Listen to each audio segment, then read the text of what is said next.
On this week's episode, we are going to discuss Avenging the Fallen and other Marvel news. We're also going to be talking about some new video games, Borderlands 3, and a new tabletop game, District 9, and Keanu Reeves, the tour guide.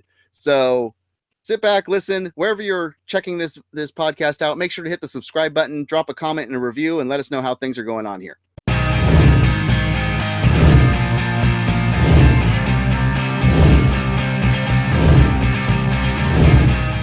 Yep. Hello, all geek enthusiasts and nerd aficionados. Mess 5150 here with another All Things Nerd podcast, Season 3, Episode 13. We are back on another Friday to talk all things nerd with you.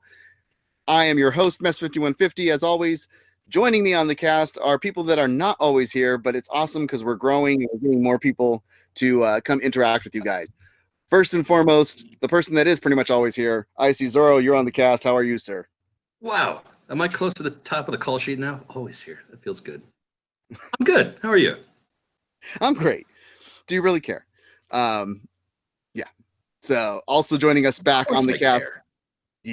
Back on the cast. We've missed him for a couple weeks. Nick, you're back. How are you, sir? Oh, it's great to be back. It's great to be back. I'm doing well. My Texas Tech Red Raiders won last night, going to Elite 8 for the second year in a row, so I'm on cloud 9. Nice.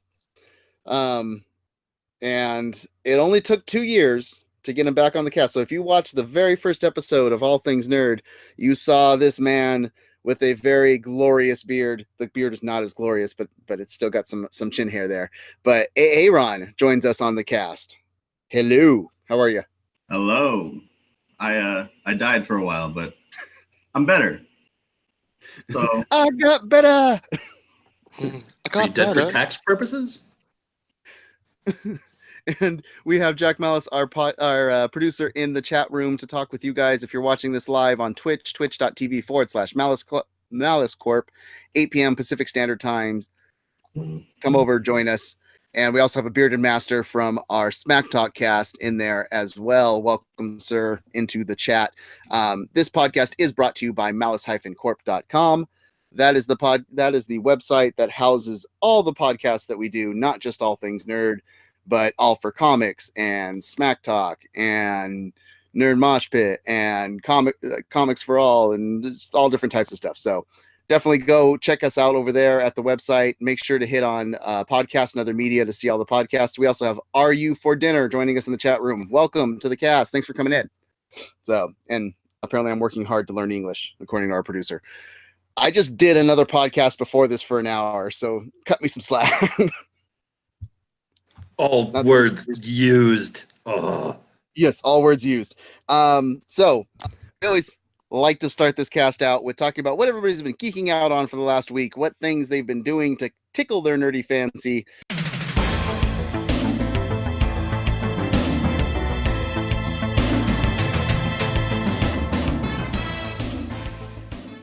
My thing continues, as always, for the last 3 weeks. It has been Supernatural, binging Supernatural. I'm halfway through season 7, so 3.5 weeks in, I think I'm on a good pace. So you're up to a point where they're finally figuring out who they are after that first 5 seasons of, leading up to Lucifer. Well, that's the problem I had, was like the first 5 seasons I really enjoyed. Then Kripke left, and then they had the new showrunners, and then I didn't enjoy season 6 until halfway through season 6, and I was like, okay, it looks like the new showrunners figured it out halfway through the season and just dropped all the stuff that didn't make sense or wasn't working. And then they've refigured out who they are with these new showrunners. So I'm up to where the funny thing is my wife hasn't been binging it the same way I have. She's just watching every once in a while that she's around me to watch it. And so she knows kind of who the characters are, but not the same strength of them. So when we got to the Bobby dying episode, she started tearing up, which is funny because she only, she's watched maybe a quarter of what I've watched, and it still had that much of an impact on her. So she was like, man, they got me. They made me think that he was fine, and then he died. It's just like, yeah. Oh, Bobby. Yep. Well, idiots. Exactly his last words. But that's what I've been geeking out on. What about you, IC? What have you been geeking out on for the last week? Let's see here. I have been. I watched the Umbrella Academy. Watched the entirety of that, all 10 episodes. It was really fun to be in a superhero world where I didn't know any of the background. I didn't have any preconceived notions of going into it. I'd never read the comics. I really hadn't heard anything from people other than it's pretty good. Give it a watch. It's really good. Give it a watch. It takes a little to get into. I'm glad that it's in a streaming format. It's bingeable, because if I had to watch it week to week, I probably wouldn't have made it past like the second or third week. But then it really kicks in and you start getting into it. It was good. I just watched it too. In fact, just this week as well. And yeah, really, I was really surprised. Strong performances from everyone. Ellen Page she's a high level actress. She's real good. And the supporting cast wasn't bad either. I wasn't a super fan of the ape body guy, but and then let's see here. Reading J.K. Rowling just put out a free version on Kindle of Fantastic Beasts with actual moving animation if you're using the Kindle app. So that's pretty cool. I've been reading that a little bit. And then I just finished playing through Lego Pirates of the Caribbean. Another Lego game, huh? I don't think I have any more to play. I think I've played most of them. I'm telling you, go get Lego Dimensions. I don't keep adding on a ton of money on accessories right now. Well, no, it's not, because it's now been out for so long. A lot of the add-ons are like discounted massively because people aren't going to get them anymore. Yeah. So I also just picked up Rock Band 4 again, so I think I'm going to do that for a while. Rock Band, that's a party favorite with us. Yeah, I miss it. What about you? I still can't play it anything less than expert on guitar. Otherwise, it's just too slow. Oh, nice. What about you, Nick? What have you been geeking out on? So I actually got pretty lucky on this. I still haven't finished the predecessor. I'm still working on beating Assassin's Creed Origins, which is a phenomenal game. I think Icy Zoro is also a big fan of that game. Yeah, my roommate just finished that, and now he's playing through my copy of Odyssey. So I actually picked up Odyssey, brand new, not used, for $30. I thought it was a pretty good deal. It wasn't supposed to be $30. It was actually supposed to be $59. But they still had somebody just screwed up, so I got it for $30. Nice. Yeah, someone screwed up, and happy birthday to me. That is a massive game when you get to it. It's huge. Oh, dude, I can't wait. I still have that, and I have Red Dead Redemption 2. And then I tried to finish a show and couldn't, just due to how disturbing it was, which is usually not something that affects me. But I don't know if you all have tried watching Leaving Neverland. I suggest you don't, because it is that disturbing. But yes, I got through 45 minutes of one episode and turned it off. What's that? What network is that on? That is on HBO. Okay. It's really good. It's really well done. It's just that it's disturbing. Okay. And I wouldn't recommend watching it because it's just don't. Yeah, to watch that and still listen to his music, you really have to be able to divorce the artist from their art. My work is like 10 minutes away from Neverland Ranch, so people have been talking about that documentary a lot lately. Yeah. Yeah, it's bad, and I cannot listen to Michael Jackson music anymore. Wow. Okay. On that lighthearted note, what about you, Aaron? What have you been Aaron, what have you been geeking out on for lately? I have been gearing myself up for Endgame. That's been my focus, and playing through Kingdom Hearts 3 again. Nice. Already Did you already finish it once and then go back? I finished my first playthrough a while ago, and it's a great game. Really, really good cinematics. Really, really good. I mean, the cameras are still wonky like the first two games were, but it's still a good time. But yeah, focusing on Endgame and all the chatter that's going on around what's going on next month. Are you doing the binge marathon? I haven't been, but I'm going to start here soon. I think Marvel was offering for somebody to binge through $1,000 to binge straight through. Yeah, and my face was like, "Your guys are getting paid." My ex-wife sent me a link to that, and I was like, I feel like I'm kind of going to do that for free anyway. Yeah. Well, how much of nerds are we that your ex-wife and my wife sent me that it's like, okay, even there's a reason we're on this show. That's all I'm saying. Exactly. So, Jack, our producer, has been nerding out on studying to get his ham license or HAM license. Yeah. And he says that should be hilarious to people that know men. I think he meant me. Yeah, I think so too. I used to work with our producer Jack in a telecommunications industry, so I figured the fact that he's getting that certification, like they should just give it to him. Yeah. Yeah. Okay. He's done a lot, so that's why he's able to run the back end of this and make us at least sound somewhat professional. Run the back end? Oh yeah. Oh, okay. I don't get the phrasing on that one, but Okay. don't explain. Don't explain. Okay. So I know this is a visual element podcast right now, but for later, the explanation wouldn't work anyway. Okay. Now, before we go into the main focus of the show, we have a new member or an old member that's new back on the cast, and we've been building a D&D group for a long time to find out if we could actually do very well as the Malicecasters in RPG. Right now, it hasn't been very effective because we have a lot of range fighters and a singer in a bard. So, and me and Marley doing in the close work. Rogues, yeah, you hiding in the shadows and trying to, yeah. It's still, we don't have anything that's a math. We need a tank. Come on, AR. We'll find out though, because this is finding out what somebody should be as a class, because this segment is the classy nerd segment.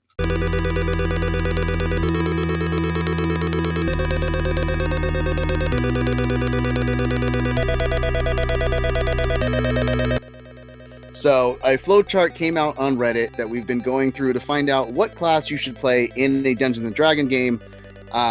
Since Aaron is here on the cast, we're going to find out what class he should be playing. Jack Malice says he is our artificer in the chat room, but he didn't do it on the cast, so he can't be part of it until he comes on screen and actually does the picks for it. So that's my way of trying to get him to come onto the computer. Throwdown. Yeah. But Aaron, we are going to ask you a couple questions. You're going to answer honestly, and we're going to find out what class you should be playing in RPG games. All right, let's do this. So, when I fight, I like to hit them where it hurts physically, use magic to weaken them in ways previously unimaginable, either stop the fight or end it quickly by helping my friends. The first one. Hit them where it hurts physically. What's your view on personal space? I don't have boundaries. Respectable, but close when I need to be. Please get away from me. I don't have boundaries. You do that by being really fast? ? Nope, just by being really close. Or I once ran a marathon in 12 seconds. Or nope, just by sneaking up right on you. No, just by being really close. Like really close, as in pretty close, yeah, really close, or close enough to sink a knife in. Really close. You are a barbarian, so we've got a somewhat tank now. All right, barbarian. Finally, somebody that'll get right up in there. And I don't know how close. I don't know if I ever want you to be that close to me again, Aaron. Okay, it's that kind of cast. It's that kind of cast tonight. All right. So moving on, we're going to get into our main subject, what we're really here for, the nerd news.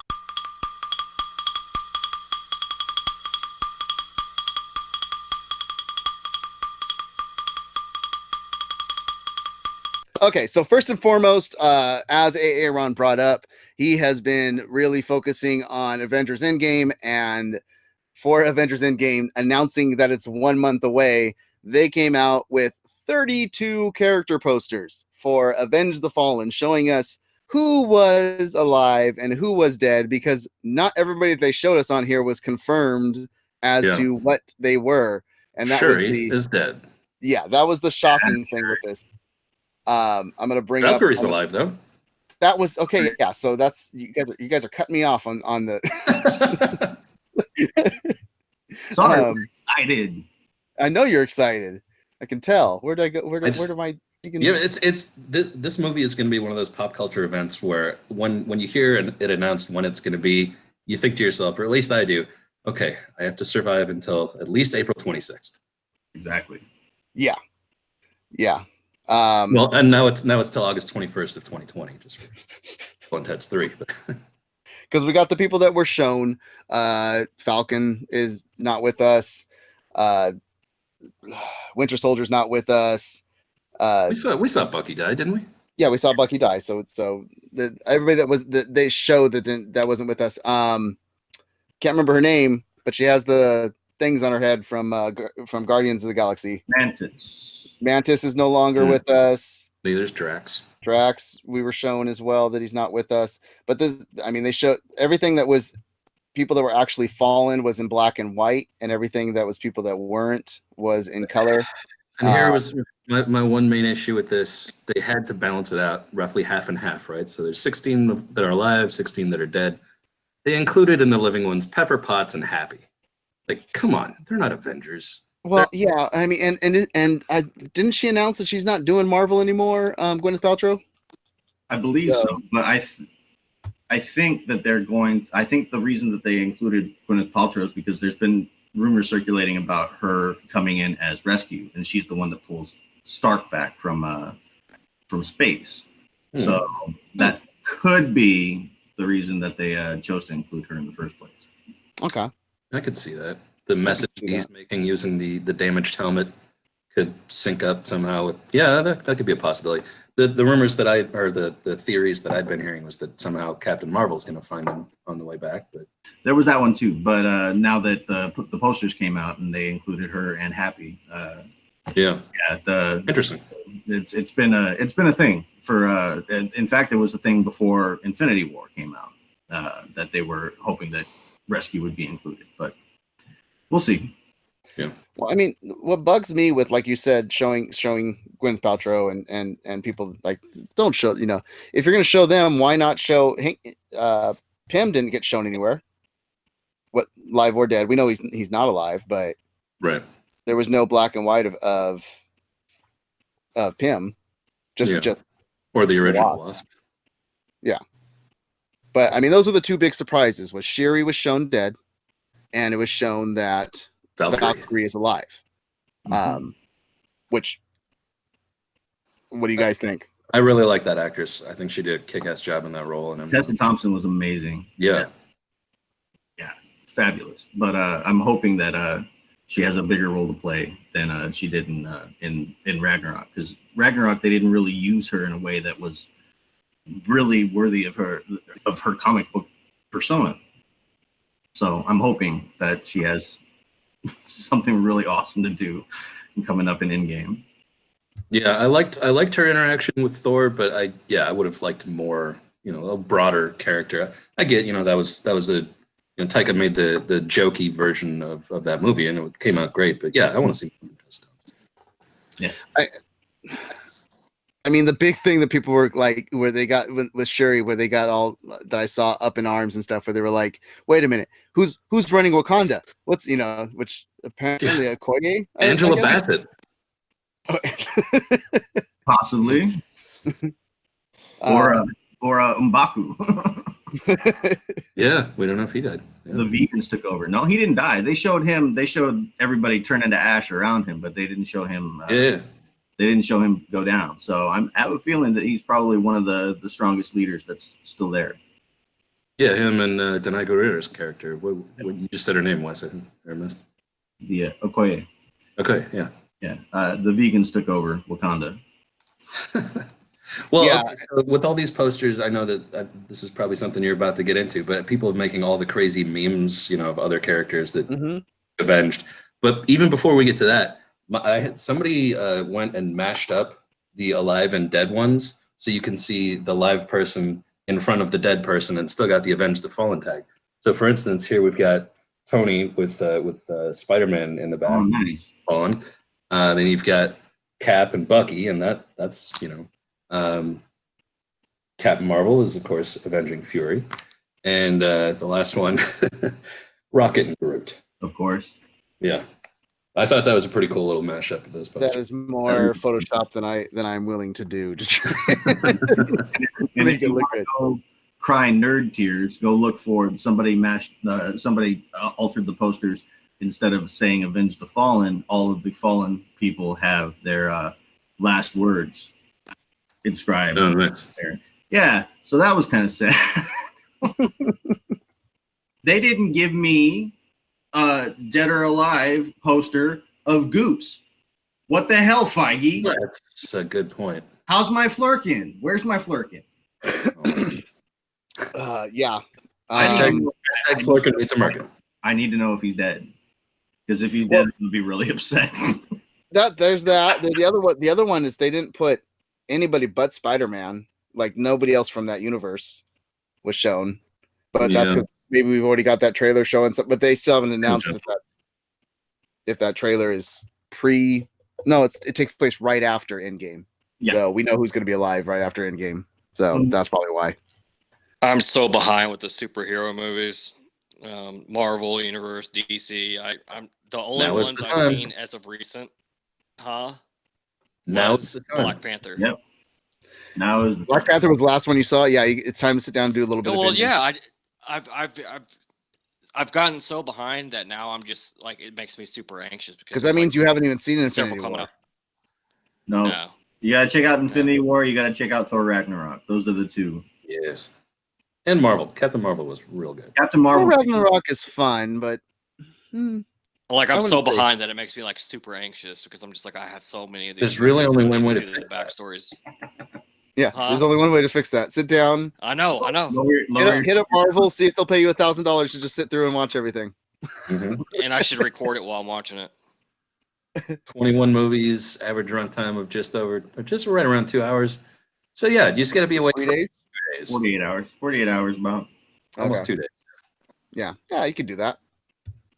I mean, as long as you get some bathroom breaks. I mean, I've seen a lot of them. It's just that I've missed on some of the newer ones. Like I've seen most of them, but there's been some of them that I haven't seen. Like I haven't seen Captain Marvel. I haven't seen Infinity War. I haven't seen Thor Ragnarok. And I think those are the main ones I haven't seen. So Jack, our producer, he told me to bite my tongue because Thor was great, and it's a great movie on its own. I just hated that it changed tonally 100% from the previous Thor films, and it was just like, hey, Thor is a happy guy all of a sudden. Speaking of not having really seen stuff, they needed to do something after the Dark World. I get it. I understand. Well, and see the problem with Dark World. I love Taika. So I've only ever seen Dark World on a download, so the subtitles didn't work. So, mentioning people that we haven't seen if they're alive or not, that's the ones that they didn't show us. Where's Taika's character? The Rock? Yeah, Corp? Yeah. Corp. They didn't show us. They need to show us that. They need to show us. His poster doesn't say Avenge the Fallen. It says, I'm looking to start another revolution. Do you want to be? Oh, he died. Oh, no, look, he's alive. And Lady Sif, too. Yeah. She hasn't been around since Dark World. Yeah, I assumed that they had just killed her off because she went and started doing that TV show. So, and people are still under the assumption that Loki's poster is wrong, that he is tricking everybody, that he's not really dead. So it's possible. Yeah. So, but yeah, so we got people ran rampant with this and started creating Avenge the Fallen for other pop culture characters. I don't know if you guys checked out any of them. Oh yeah. But I mean, the best one's got to be Mufasa, right? Mufasa's good. I don't. The Mufasa one's good, but I don't know. The imaginary friend from the Pixar movie with their Inside Out. Yeah. What was his name? Bing Bong. Bing Bong. Yeah, the Bing Bong. Bing Bong. That's it's pretty good. Yes, I have that up here somewhere. Ned Stark is a good one. You have John Wick's dog. Yeah, John Wick's puppy. This is a good one. Han from Fast and the Furious. Nice. So Do you guys have any characters that you think deserve to have the Avenge the Fallen attached to them? Yeah, well, three out of these 4 people right here. Yeah. Not so much. Put Colleen Wing in there, and then we. There you go. 4. What are we talking about? Because for the audio cast, for the people. Oh yeah, sure. Okay, so these 4 people right here would be the defenders. So we got Luke Cage, Jessica Jones, Matt Murdock, and some rich kid. Yeah. So everybody but Iron Fist. What about you, Nick? Anybody that you think from pop culture needs the Avenge the Fallen tag on them? Chewbacca and Han Solo. Absolutely. I did see a Han Solo one. Yeah. Well, just Solo so far. Chewbacca's still alive. So, put that. Chewbacca. Don't you put that. Don't you put that evil on him. Not yet. Cross my fingers. You can do a Luke and Han. You can do that too. Yeah. So, but yeah, let us know who you think needs the Avenge the Fallen tag on him. Well, somebody photoshopped one picture that basically represents all the fallen people, and it's just a pile of dust. Ouch. Yeah. Wow. But yeah, let us know who you think should be on the Avenge the Fallen. Hit us up on Twitter at All Nerd Podcast and tell us your pop culture Avenge the Fallen character. But to go along with the Marvel news, not just talking about these posters, we wanted to talk about kind of the cool little stuff that we found out. So one of the main movies in development for Marvel that's in talks right now is the Eternals, which was a Jack Kirby inspired comic by Marvel that you have an up-and-coming female director directing the film. But Angelina Jolie is apparently in the mix. According to The Hollywood Reporter, she is in talks to actually star in this. And that's bringing just another huge, massive name to the world of Marvel. Yeah, what do they have, like 20-something Oscar winners as part of the MCU now? It's ridiculous. And people keep saying, well, comic books are going to die now. It's hit its flow. We're not getting any more, comic book movies are going to go on the out. And it's like, well, they keep getting these big, massive actors to come and be a part of this stuff. I don't think the comic book movies are even close to being on the outs. The talent that they're drawing right now, not just in front of the camera, the people behind the camera, they're drawing the best talent in Hollywood because this is where all the money is. So if you get a writing credit on an MCU movie, that's going to pay for you to be able to write all your indie projects that you want for pretty much the rest of your life. Yeah. And not only that, they're taking chances on lesser known directors too. I mean, not just in the Marvel, but Patty Jenkins would have never been the big name that she is if not for Wonder Woman right now. And her first, the huge amount of press that she got from that is just astounding. So yeah, it's they're not going anywhere, not for a long time.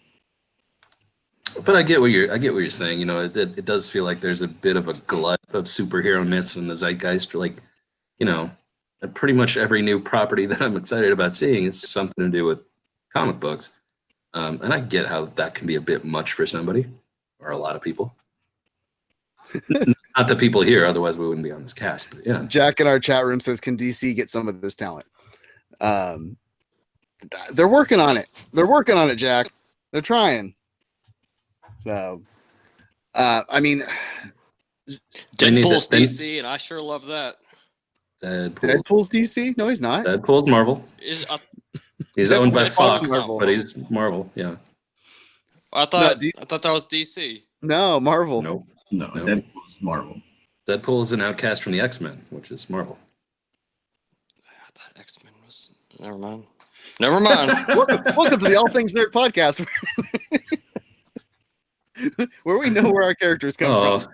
Nick chimes in for the first time in 5 minutes, so we just shoot him down. Nick's whole head is just swarmed with basketball and March Madness right now, so we're trying to pull him back into the nerd sphere right now. So sometimes it takes a little bit of it, but I mean, what do you think, Nick, on the casting of Angelina Jolie into a Marvel film? I mean, Angelina Jolie is another big name. I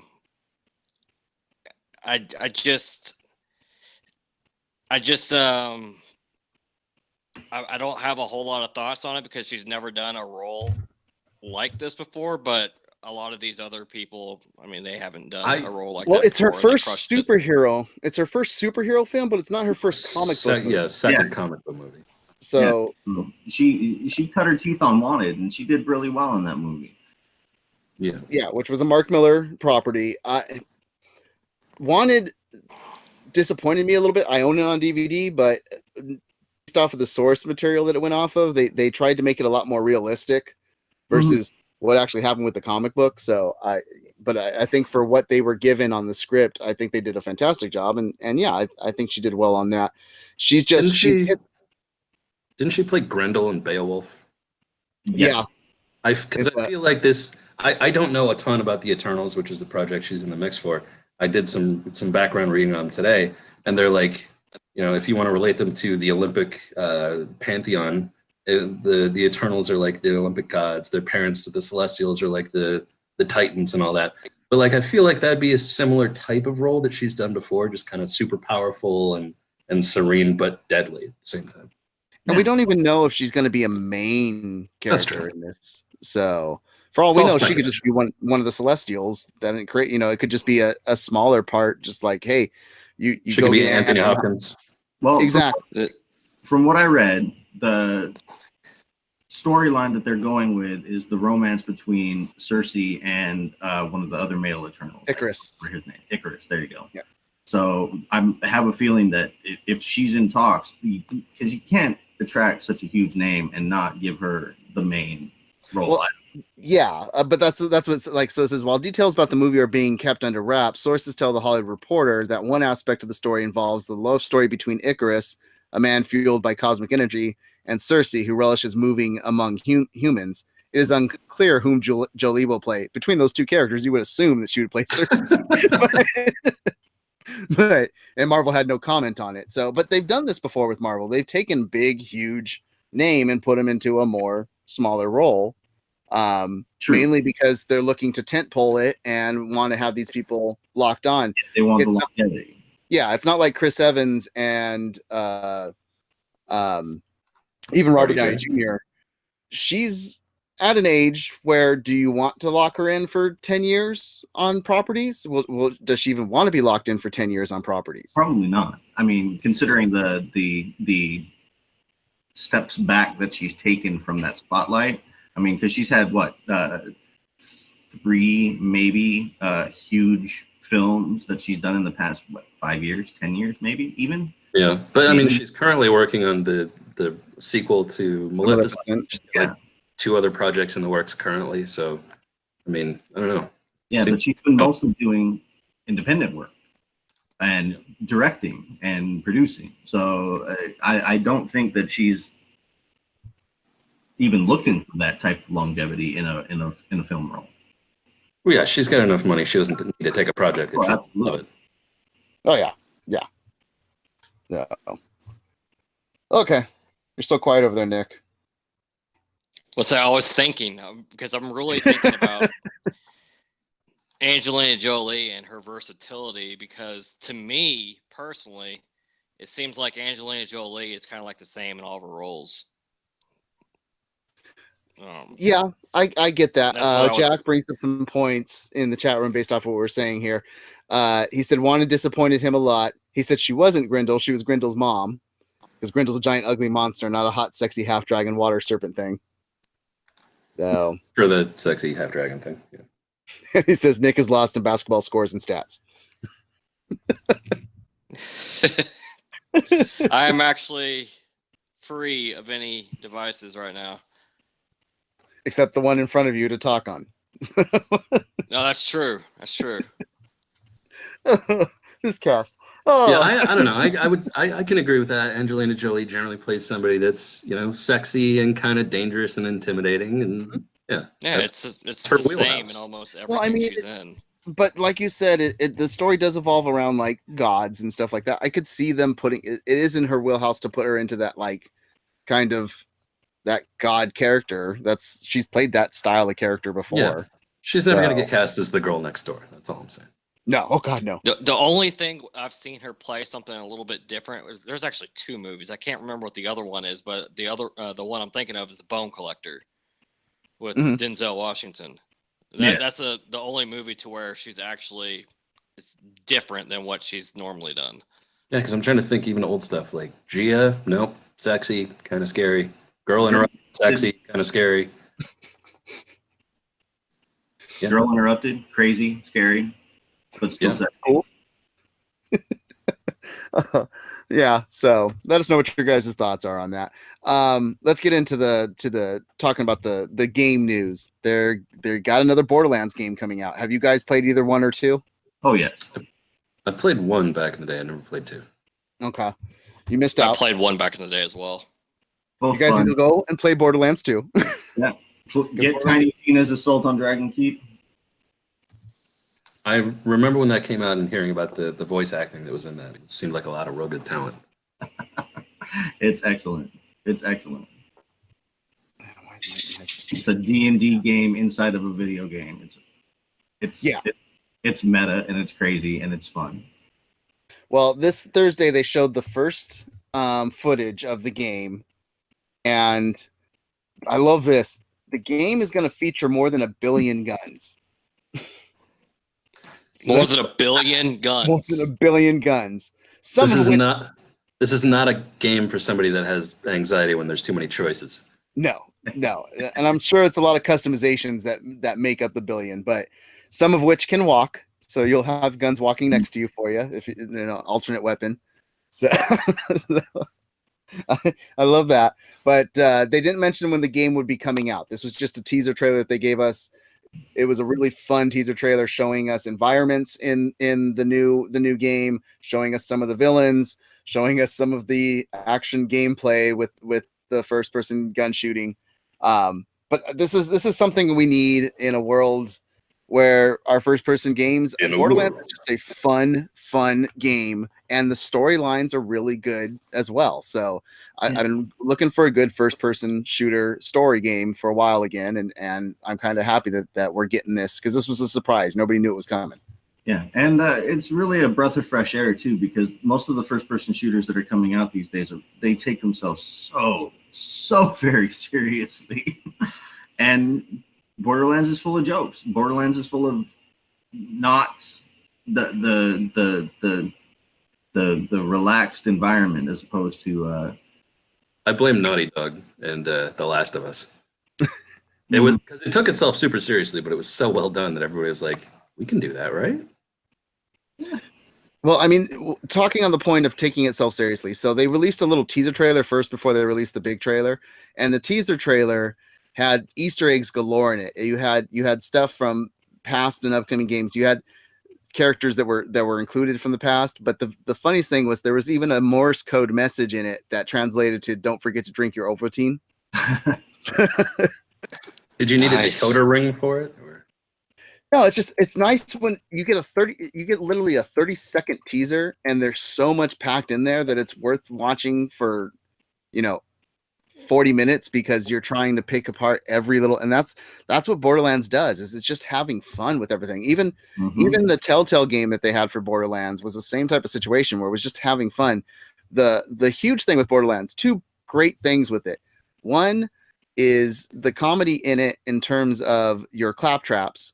The robot, that the one-wheeled robot, is hilarious. I actually had on the first Borderlands when it came out, I'd leave the menu on, and the claptrap would roll back and forth and talk and say things. My cat would watch the claptrap on screen and try and chase it from one side to the other of the screen. Interactive menu. But yeah. But the other thing was the animation on this game. There's nothing that touches the look of what Borderlands looks like. I love that it's not like any other first-person shooter out there. It's not just a blend of everything else that you see. The dark lines, the cartoonistic coloring on it. It looks like a comic book cell come to life. Yeah.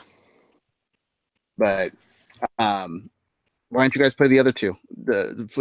Play the second one. Why didn't I? Yeah. I never got around to it.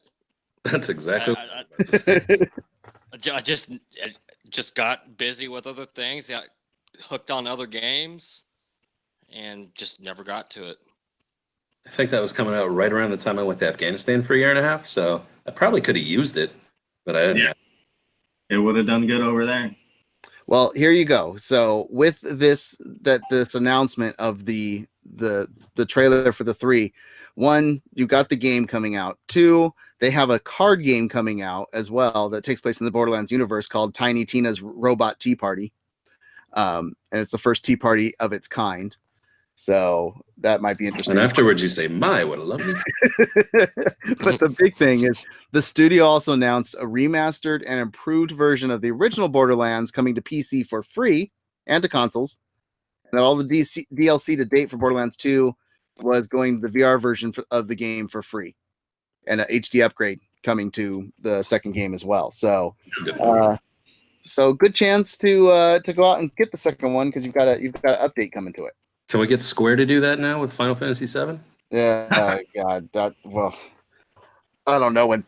I just want the first part to come out at least. They keep pushing that thing back. Something, anything. Jack says a billion guns. Yeah, Nick is like that. Is Texas on a Saturday? There's a lot of guns in Texas.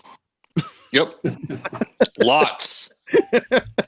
There probably are a billion guns in Texas with how big that state is. It would not surprise me. Yeah, there definitely is. The last couple of times that I drove through it, I was issued one at the border, and then they took it back on the way out. So, nobody? Okay. No, I got nothing. Let's get into the other game that I want to know what your guys' thoughts are, and I want to know what other movies should be given a board game. But I thought this was cool when I saw this, and was really curious as your guys' thoughts. District 9 is getting a board game. The movie with the aliens and South Africa? Huh? Yes. South Africa? Yes, in South Africa, yes. So it's a tabletop. It's a tabletop, hexes to move on, and miniatures. It takes place over the 3 days that the movie takes place in. So you're reliving those 3 days. It's for 1 to 4 players. You're playing as one of 4 factions that are trying to scavenge for alien tech while trying to avoid rioting prawns and some crazy half-alien guy, which is Wickus, who is in the game as a miniature but isn't controlled by anyone. And yeah, your gameplay is played in a series of rounds. During a round, you'll take 1 turn where you'll move, play cards, search for tech, and encounter conflicts. As one of 4 factions, your goal is to amass the most valuable stash of alien technology, and it takes place over those 3 days. So the first day is a salvage mission, zone by zone, control a zone, claim the technology within. District is hiding a bounty of tech, but it can also bring you harm. You need to weather attacks from all sides to come out on top, and Wickus will be patrolling around in there. Your second day, your search expands, so I think you get another part of the hexagons to expand the map. Things get heated. Your action trigger events, which bring new characters and conflicts. Keep an eye out for the unrest meter. The last thing you want is to riot on your hands, so you don't even want your people to riot. Prawns can turn hostile any moment, and they're multiplying. And then the final day, the cat food hits the fan. Load your mech profile. Brace yourself for the onslaught. And there's no hiding from the mega mech, so stay alert. Critical damage can spell defeat. The game ends when the last mech tile is claimed. So I guess you build mechs as you claim the technology. But so it's Settlers of Catan slowly morphing into Mech Warrior? Yeah, pretty much. Tabletop game. Okay. I'll be honest, when I heard that they were choosing that particular movie to make a board game out of, I thought it was absolutely bananas. But seeing the way that they set it up into a 3-stage system and seeing the evolution of you're searching for something, then you have to make sure that all of your people are good to go, and then you have the fight at the end of it. It's interesting. I find it really compelling, and I really did not see that coming. Neither did I. That's surprising. Just such a random movie to make a board game about. Yeah, exactly. It seems like a random movie, and then it's not some small company that's doing it. It's in Kickstarter mode, but it's Weta doing it. So Weta Productions is not tiny by any means. Yeah. So, but yeah, it was a really cool thing. I mean, Jack says it sounds like District 9 Munchkin, and he says, I mean, Munchkin has become like the internet with porn. If it exists, there's a Munchkin game for it, which is true. So, It's Rule 34 of tabletop gaming. exactly. But yeah, it's one of those ones where it just came out. You see it and you're like, really, a game for this? And of course, it's not going to be cheap because with all the miniatures and stuff like that, once it goes out, it's probably going to be a $60 game, $80 game. Something. Are there any other movies that you would love to see them make a tabletop of? Ooh, Clue. Had to. Come on, Really? I had to. It was right there. Really? Not movies that are based off of a tabletop game. How I want to know how they would do a tabletop Fast and the Furious. No, but in all seriousness, I know it wasn't that great of a movie, but if they're going to be able to take District 9 and do something like this, then I would think that they would be able to take something with the grandeur of Valerian and the City of 1,000 Planets and do something amazing with it. The game would have to be better than the movie. Yeah, I think it absolutely. Do they have a Die Hard the board game? No, they don't. No. Take over your controls of the Nakatomi Plaza. That'd be awesome. Die Hard the board game. You know what you do? Okay, how do you do Die Hard a board game? You do it like a Chutes and Ladder style, so that you're crawling to the different. I was thinking like 3D chess, but yeah, Chutes and Ladders works. Yeah. 3D chess would be cool too on it. But yeah, no, I love the instead of Chutes and Ladders, it would be the different. Yeah, you get the one floor that's all glass. I mean, you slide down. Ducks and elevators. Ducks and elevators, yeah, and rope. Because you can't forget the. You don't need a hope. You need a rope. Fire hose. Fire hose, yeah. I think and a giant steel cable to hang somebody from. Yeah. Mm-hmm. And you collect different weapons. You pull the community chest card and ho ho ho. Now I have a gun. Yeah. And save hostages. Okay, it sounds like we should actually create this now. Yeah, because I think this would work actually if we could get the rights to it. It'd work. So let's copyright this or whatever you have to do for these. We're gonna call it. Things.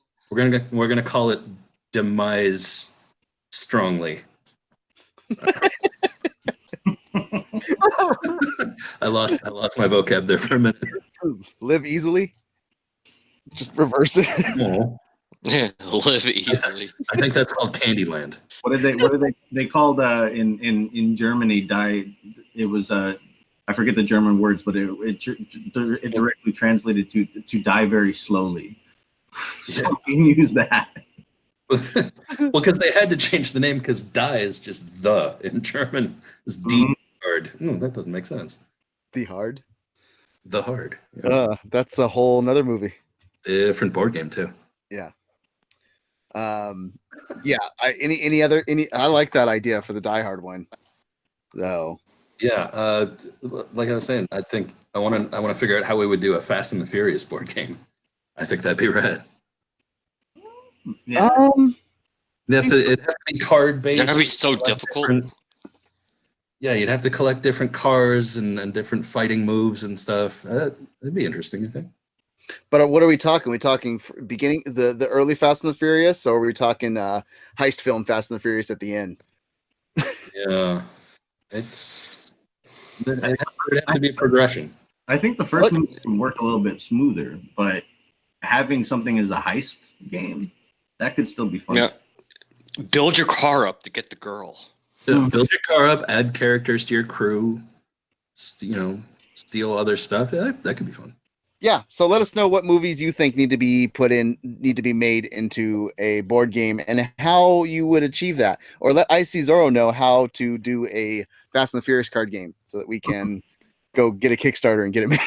Or if you have refinements for our clearly going to be successful Die Hard tabletop game. Yeah. I think the Die Hard game would be awesome. It's going to be successful. Oh, game to movie 40K hammers, what he's saying. We're not talking about what games need to be movies. We're talking about what movies need to be games. So, all right. Movie would be good though.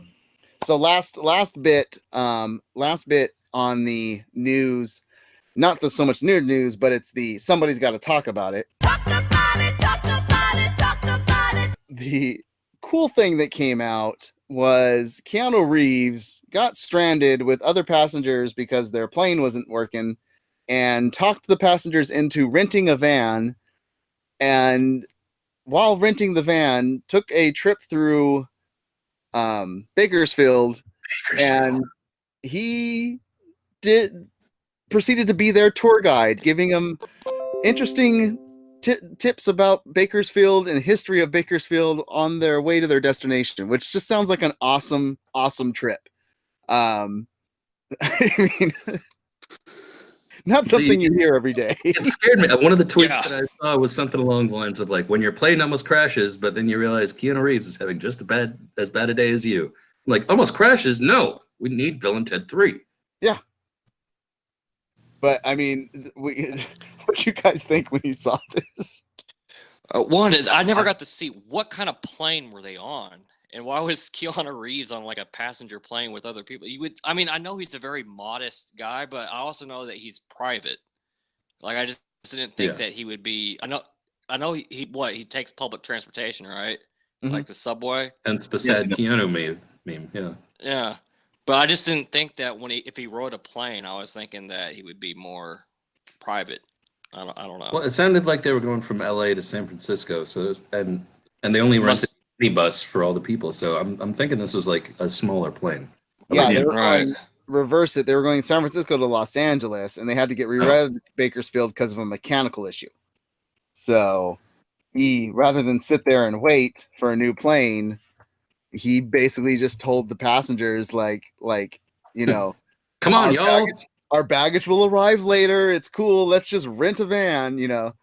I mean, he pitched the group. He did the clap. Let's hit the road. Yeah, and we're walking, and we're whoa. So it says it was. They don't know if he actually organized the van or just like told people we should get a van. You know, we should get I'd like to think not that he organized it. I'd like to see him like walking around the group and whispering in ears like, you should get a van. Yeah. And I want to know if he didn't take everybody, how he picked the ones he was going to take. First come, first serve, maybe. You're the guy that got off the plane like last. You're like, where'd everybody go? Oh, they all went in a van with Keanu Reeves. He had everybody put their name in his hat, and then he did a drawing. It's like, yeah, and you're the lucky. Ted Theodore Logan. You can't rent Ferraris for all of us? Come on, man. No, because it doesn't look like it was just a van. It was a minibus, so I think they were able to fit everybody. Because I don't think it was a big plane. It was probably like a 2-engine or single-engine plane. Yeah, like the dangerous ones. 20-something seater. Yeah, so probably everybody got onto the thing, and you know, Bakersfield. How easy? I wonder how easy it was to find the bus. Like, you would think they'd have a lot of routes to Vegas, like party buses. That's the funnier thing is it's like a party bus that they did this in. Oh yeah, stripper pole, loud music. Yeah. I mean, not only did he regale them with facts of Bakersfield, but he was playing his music from his iPhone. Dogstar? Probably. Awesome. I can't believe I pulled that one out of my head. His band was called Dogstar. That would be amazing. Oh, God, you got me coughing. A sneak peek of Bill and Ted 3. Yeah, exactly. I would be like, so we're thinking about doing this song on Bill and Ted 3. What do you guys think? You know? So what's on your playlist right now? A lot of 80s rock, honestly. What's on there? Wild Stallions. It's just an awesome story to happen. Do you guys have any celebrities that you would want to get stranded from a plane with and have this kind of situation happen where they're... Does it have to be Bakersfield? No. Please, no Bakersfield. What, man? If I got stuck anywhere, I would want to get stuck in New York City with Willem Dafoe. That would be fun to have him as a freaking tour guide. I was thinking Las Vegas with pre-sober Dax Shepard. And Masonic Vader jumped in the chat room to tell us that he's having fun without us. So, thanks. You said pre-sober Dax Shepard? Yeah, I want to party with Dax Shepard back in his party days. I don't think Jack gets the concept of what we're talking about. He says, Penelope Cruz on a deserted island. I mean, I'm not saying no to what he's saying, but I don't think I like that. Now I want to go antiquing My with Tom childhood Cruise. crush, Jennifer Love Hewitt. God, antiquing with Tom Cruise. Or not Tom Cruise, Tom Hanks. Tom Hanks. Tom Hanks has such a generous, kind energy. I want to go through antique shops in New England with Tom Hanks, looking for typewriters. That's a good one. Looking for typewriters, yep. Now, besides the obvious of wanting to do that with like my childhood crush, like Jennifer Love Hewitt or something like that, which is still gorgeous to this day, I think. She really but if I had to pick an actor, a celebrity, just because I feel that my personality would mesh well with this, just because I'm goofy as well, is Chris Pratt. That'd be fun. Now he's a guy you can just hang out with. Yeah, I'm gonna go on the complete opposite end because I think it'd be hilarious and to see people's reactions as it happens, because I think that he would just get annoyed and scream and yell at people. Pauly Shore? No, I was gonna say Russell Crowe. Could you imagine Russell Crowe being a tour guide? Now that's a different kind of party. He's like, you want to fight? Nobody messes with Tugger. Just look out the dirty right. pubs, look out the dive bars. They're known to kick with their legs. And he has his own band as well, doesn't he? So he does. 30-odd foot of grunts. How do you know these? Why do making movies, making music, fighting around the world. I mean, with the people that have their own band, what would be the best person? Keanu would probably be the best person to have this situation happen with. Kevin Bacon wouldn't be bad. Oh, you could do what is the game? The Kevin Bacon game. The 7 degrees. The Kevin Bacon game. 6 degrees. How awesome! Yeah, you get stuck on this, and you just play the 6 degrees of separation with Kevin Bacon the entire ride. With him and all the other people on the bus. Yeah. That would be awesome.